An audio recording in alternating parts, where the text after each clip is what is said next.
வணக்கம் மக்களே, welcome to the venture show. இன்னைக்கு ஷோல நம்ம பார்க்க போகிறது ஜுராசிக் வேர்ல்ட் ரீபர்த் அப்படின்ற இங்கிலீஷ் மூவியோட ரிவ்யூ. இந்த படம் பார்த்தீங்கன்னா இந்த வீக்கெண்ட் தியேட்டர்ஸில் அவைலபிளாக இருக்குது. அதுவும் தமிழ் டப்பிங்கோட அவைலபிளாக இருக்குது. இந்த ஃப்ரான்ச்சைஸ்லேருந்து வரக்கூடிய 7வது படம் இது. இதில் ஸ்கார்லெட் ஜான்சன் தான் வந்து லீட் கேரக்டர் ப்ளே பண்ணியிருக்காங்க. இவங்க இதில் ஒரு எக்ஸ் சோல்ஜராக நடிச்சிருப்பாங்க. இவங்களுக்கு ஒரு மிஷன் கொடுக்கப்படுது ப்ரெசென்ட்டில், அதுவும் ஒரு ஃபார்மா கம்பெனிக்காக. அந்த ஃபார்மா கம்பெனி இதே நோய்க்கு மருந்து கண்டுபிடிக்கிறது அப்படின்ற மாதிரியான ஒரு ஆராய்ச்சியில் ஈடுபட்டு இருப்பாங்க. அதுக்கு 3 டைனோசர்ஸோட ரத்தம் தேவை. ஒன்று தரையில் இருக்கக்கூடிய நம்ம டீரெக்ஸோட ரத்தம், இன்னொன்று பார்த்தீங்கன்னா பறக்கிற டைனோசரோட ரத்தம், இன்னொன்று வந்து கடலில் இருக்கக்கூடிய டைனோசரோட ரத்தம். ஸோ இந்த 3 ரத்தத்தையுமே இவங்க வந்து எடுக்கிறதுக்கு ஒரு டீமாக ஃபார்ம் பண்ணி ஒரு தீவுக்கு போகிறாங்க. அந்த தீவுக்கு போகும்போது ஆல்ரெடி டைனோசர் அட்டாக்கு உள்ளாக்கப்பட்ட ஒரு ஃபேமிலியும் சந்திக்கிறாங்க. ஸோ மொத்தமாக இந்த மிஷனில் எல்லாரும் பயணிக்கிறாங்க. அந்த மிஷனில் என்னென்ன ஆபத்துகள் வருது, ரத்தத்தை எடுத்தாங்களா இல்லையா அப்படின்றத அந்த படத்தோட கதை. இந்த கதையை நீங்கள் கேட்கும் போது என்னடா இதுக்கு முன்னாடி வந்த டைனோசர் படங்களில் வரக்கூடிய கதை மாதிரியே இருக்கே அப்படின்னு கூட நீங்கள் யோசிக்கலாம். சந்தேகமே வேணாம், அதே மாதிரியான ஒரு விஷயத்தை தான் இதில் பண்ணியிருக்காங்க.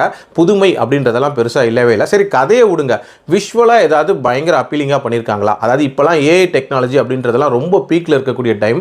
ஸோ அந்த டைனோசரை ரொம்ப சூப்பராக கிரியேட் பண்ணி நம்மளை திகிலுக்கு உள்ளாக்கியிருக்காங்களா அப்படின்லாம் கேட்டிங்கன்னா அதுவும் இல்லை அப்படின்னே சொல்லலாம். வழக்கத்தை விட ரொம்ப சுமாராக தான் இருந்துச்சு அப்படின்னே சொல்லலாம்.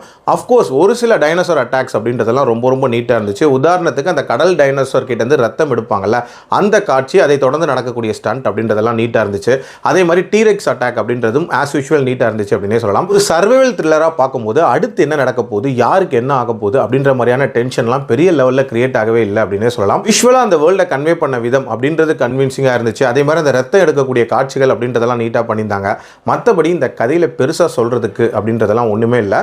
ஒரு ஆர்டினரியான ஒரு சர்வைவல் த்ரில்லர் அப்படின்ற மாதிரி தான் எனக்கு பட்டுச்சு. இன்ஃபேக்ட் இதில் அடுத்த பாட்டுக்கான ஒரு லீடு ஒன்று கொடுத்துருப்பாங்க. அது ஒரு வித்தியாசமான கொலாப் ஆஃப் டைனாவை வந்து கொண்டு வரதுக்கான ஒரு முயற்சியாக இருந்துச்சு. அது என்னங்கிறது உங்களுக்கு படம் பார்க்கும்போது தெரியும். ஓவரால் என்னோட எக்ஸ்பெக்டேஷனை பெரிய லெவலில் சாட்டிஸ்ஃபை பண்ணாத ஒரு படம் தான். பட் இந்த ஃப்ரான்ச்சைஸ் ரெகுலராக பார்க்கக்கூடியவங்க கண்டிப்பாக இந்த படத்தையும் பார்ப்பீங்க. ஸோ ட்ரை பண்ணி பாருங்கள், உங்களோட ஃபீட்பேக்கையும் சொல்லுங்கள். என்னோட ரேட்டிங் இந்த படத்துக்கு 2.7 out of 5. அடல்ட் கண்டென்ட்லாம் வந்து வழக்கமான டைனோசர் படங்களில் இருக்கக்கூடிய அந்த கோரினஸ் தான் இருக்கே தவிர மற்றபடி எதுவுமே இல்லை.